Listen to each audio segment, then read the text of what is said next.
Olá, pessoal! Hoje nós vamos iniciar os nossos estudos sobre metodologia científica e elaboração do TCC.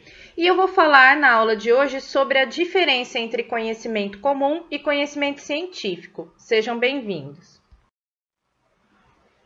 O nosso estudo tem como objetivo uma explanação ampla, porém dinâmica, do tema metodologia científica. Isso significa o quê?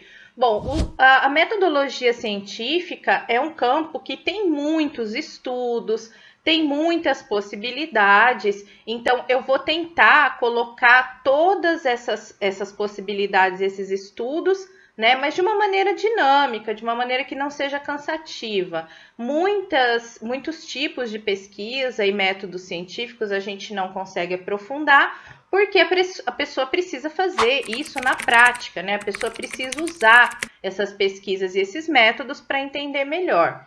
Então, você geralmente escolhe um para fazer a sua monografia de conclusão de curso, ou então qualquer outro trabalho científico, como artigo, tese, dissertação.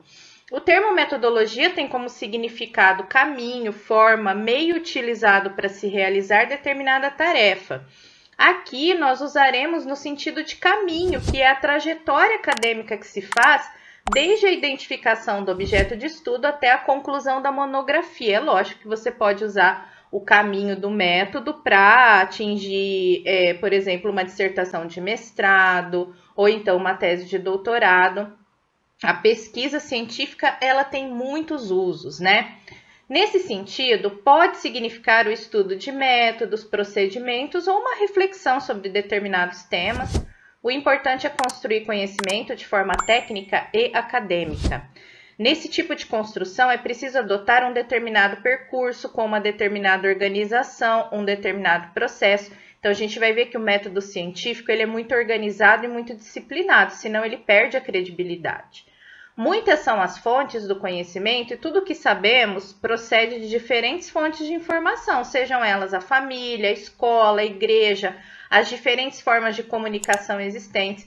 Então, a gente obtém informação de diversas fontes no nosso dia a dia e todas elas ajudam a construir a nossa bagagem cognitiva, a nossa bagagem histórico-cultural e, logicamente, o nosso conhecimento. As formas não científicas de produzir ou obter conhecimento são chamadas de senso comum. Quando há uma reflexão mais aprofundada, teórica, podemos ter um conhecimento filosófico, né? Filosofia é uma ciência, e esse conhecimento filosófico ele pode ser simplesmente filosófico, simplesmente buscando uma reflexão, ou ele pode ser científico, seguindo um método. No presente estudo, nós primeiro iremos explicar as diferenças entre o conhecimento comum e o científico, já na aula de hoje. Em seguida, começaremos a estudar a metodologia científica propriamente dita, com os tipos de pesquisa, métodos de pesquisa, a obrigatoriedade do uso das normas da Associação Brasileira de Normas Técnicas, ABNT, e por que é importante. Também explicaremos as características dos textos acadêmicos que precedem o TCC, porque é através desses textos que você vai se familiarizando com a linguagem científica, com o método científico, como fichamento, resenha, resumo, artigo. Por fim, definiremos a estrutura do trabalho de conclusão de curso, que é o TCC, né, também chamado de monografia, que é dissertativa e ou argumentativa, e eu vou inclusive explicar o que é isso, né? Então, vamos ver o que é o conhecimento comum e o conhecimento científico. Bom, quando falamos em conhecimento, precisamos entender que não existe melhor ou pior tipo de conhecimento, né? Então, o senso comum não é o pior que o conhecimento científico ou filosófico, ele é apenas diferente.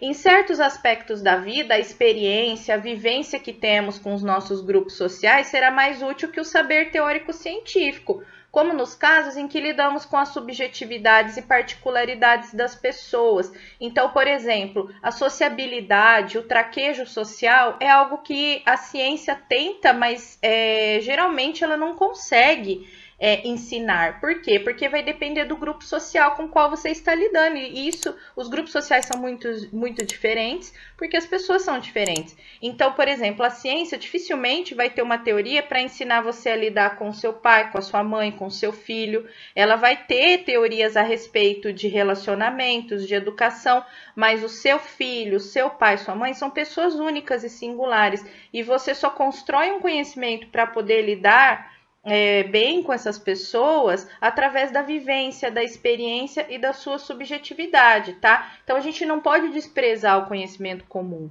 né? O senso comum. Então nós obtemos às vezes mais informações na convivência do que nas teses sobre alguns aspectos.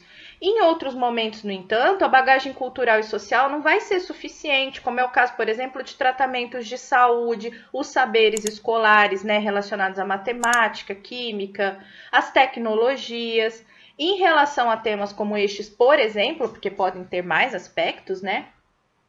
Mesmo que tenhamos uma grande bagagem histórico-cultural, sejamos pessoas super experientes e antenadas e tal, nós vamos precisar complementá-la com o saber científico. Por isso, todos os tipos de conhecimento que são identificados e sistematizados pelos seres humanos, dentro de suas características e limitações, buscam responder às questões que nos incomodam, não havendo apenas um deles que conduz à verdade. Então, o que a gente não pode é achar também que certo tipo de conhecimento é o dono da verdade, porque mesmo a ciência, ela evolui, ela muda, porque o contexto muda. Então, o que era verdade para determinado contexto histórico pode não ser verdade para um outro, né?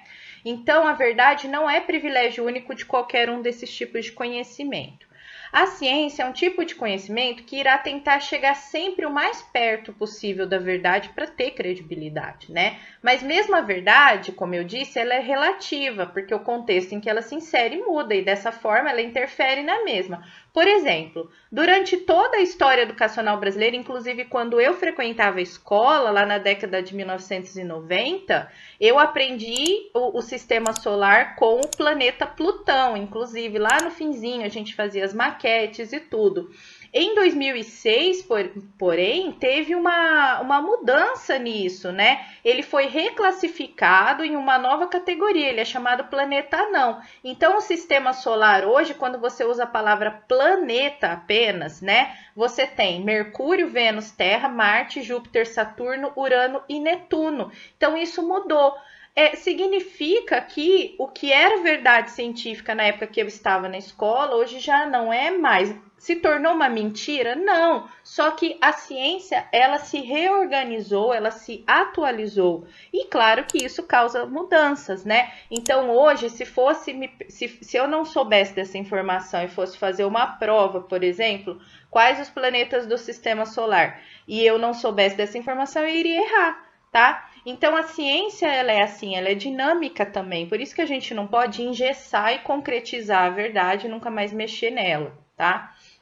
O Lucchesi, que é um grande estudioso, né, do método científico, ele afirma que o conhecimento científico tem como objetivo elucidar os fenômenos naturais do universo e contextos históricos sociais, identificando as conexões lógicas entre os componentes desses fenômenos. Então, a lógica é algo muito presente no método científico.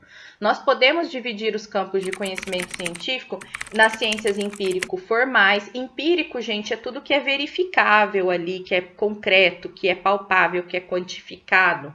Ciências formais e ciências hermenêuticas, tudo isso vai ser explicado nas nossas aulas.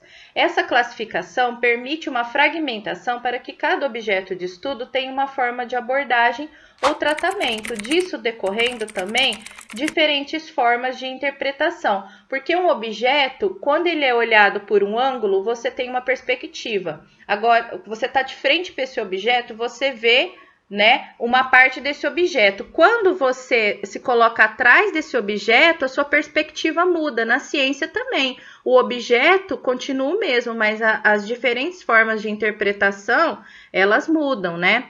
A ciência, ela requer a delimitação de seu campo de estudos para compreender melhor o objeto que está estudando, pela necessidade da identificação descritiva desse objeto. Então, o conhecimento científico, ele busca o entendimento das coisas e dos fenômenos, demonstrando como e por que eles ocorrem. Baseado na observação, na experimentação, o método científico procura levantar e testar hipóteses, tentando achar respostas aos problemas com seus resultados. Tudo isso que a gente vai ver nas nossas aulas.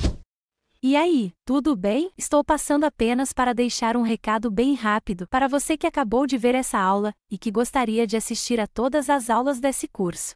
É bem fácil, basta você clicar no link que está na descrição deste vídeo ou acessar www.novacursos.com.br. Fazendo sua matrícula em nosso site, você terá acesso a todas as aulas desse curso e mais centenas de outros cursos, além de poder fazer avaliação. E caso você queira, poderá estar adquirindo o certificado com um valor bem acessível. Esse foi o recado que eu queria dar, aguardo sua matrícula. Até breve!